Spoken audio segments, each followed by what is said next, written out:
Welcome to this Easy Computer Fixes channel, and this is a little tips and tricks video for anyone that uses Windows 10.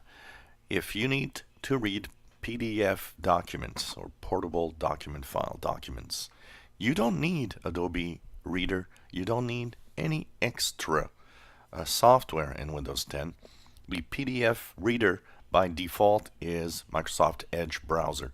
There's a browser called Edge in Windows 10 that already reads PDF, and it's actually a very good PDF reader.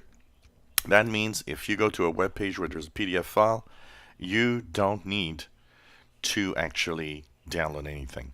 Not only do you have a good PDF reader, but you also have a reader that has tons of extras. So you can, go and make things better, bigger. You can fit PDF to page if you want. You can fit to width.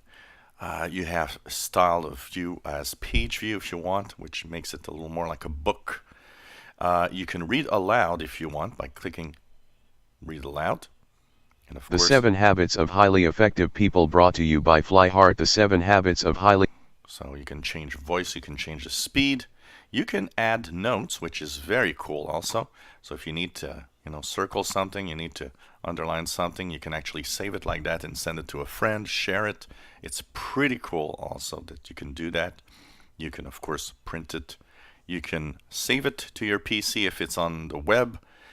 Everything you have is needed that is needed for PDF is here. You even have content page where you can actually go and just click a specific chapter or page and just look at what's available.